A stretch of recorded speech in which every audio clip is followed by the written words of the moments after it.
Shadows on Fifth Avenue Act 1. The early morning air of Manhattan had that familiar chill that settled deep into your bones, cutting through the hum of early traffic and the faint clatter of construction across Fifth Avenue. A lone pedestrian hurried down the sidewalk, a coffee cup clutched like a shield, when the shrill cry broke the city's routine, a scream sharp enough to slice through the morning din. The source of the sound was a sleek, black town car parked near a row of boutique shops. Its doors were open, the interior ransacked, and the passenger windows smeared with what could only be described as red.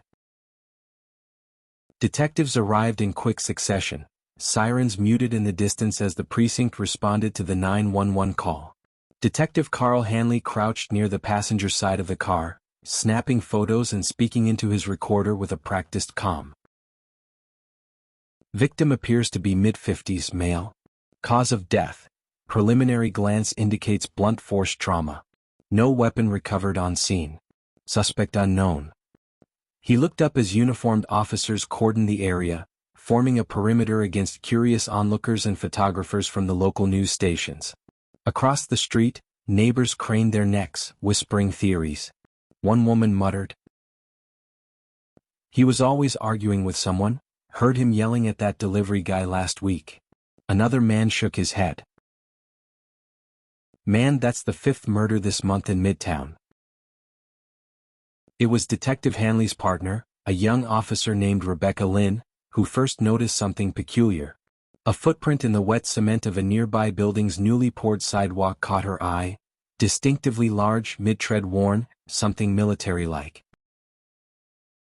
"Hanley, come look at this. Whoever did this wasn't a random attack." Meanwhile, the coroner, Dr. Angela Marks, had arrived, her white coat immaculate despite the gritty streets. She leaned over the body, flashlight in hand, inspecting the damage. Head trauma consistent with a heavy, blunt object, possibly metal. No signs of struggle. Victim knew the attacker or was caught completely off guard. "Interesting," she murmured, tapping her pen against her clipboard. By mid-morning, news vans had parked along the curb, and reporters jostled to capture the unfolding crime scene. Yet, amidst the chaos, a young man emerged from a nearby alley, nervously tugging at his hoodie. His hands shook visibly, leaving faint smudges of dirt. A uniformed officer approached cautiously. "Sir, do you live nearby?" I was just walking," the man stammered, eyes darting to the body then to the detectives. I saw someone running from the car maybe 5 minutes ago. Dark jacket, hat. They dropped something." Detective Hanley motioned for the man to step aside, but a glint on the ground immediately drew attention.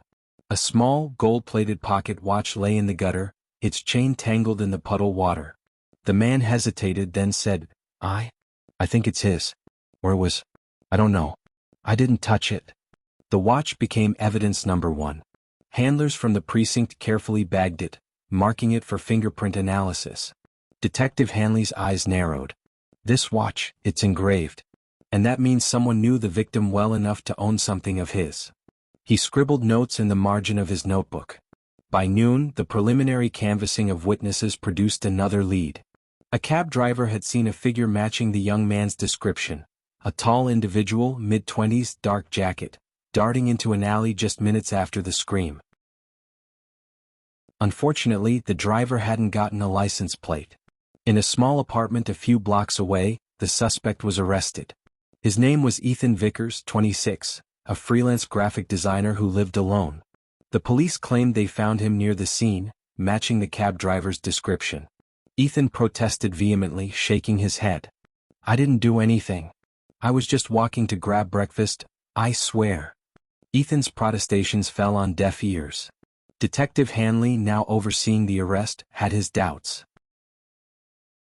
"Kid's nervous, sure, but doesn't mean guilty. Still, we've got to follow procedure." Handcuffs clicked and Ethan was led to the squad car, his hoodie still soaked from the morning dew. Meanwhile, inside the precinct, paperwork began stacking. Incident reports, witness statements, and preliminary forensic requests. The pocket watch was logged, fingerprints to be run immediately. Surveillance footage from nearby stores was collected, hoping to track the mysterious dark-jacketed figure. Detective Hanley leaned back in his chair, rubbing his temples. Something about this feels off. Too many coincidences. This kid, he might be innocent. But proving it? That's the trick. Back at the crime scene, the city had returned to its usual rhythm. Delivery trucks rolled by, joggers ignored the yellow tape, and tourists paused briefly to take photos before moving along. Yet, for those involved in the investigation, the case was just beginning. A murder had happened on Fifth Avenue, a suspect had been arrested, but the threads that tied the crime together were still fragile. The city didn't know that justice in this case was going to require more than just fingerprints and eyewitnesses. Somewhere in the labyrinth of Manhattan streets, the truth was hiding, waiting for the right eyes to uncover it. As night fell, the crime scene lights dimmed, leaving only the flickering glow of police cars and the occasional flash from a departing camera.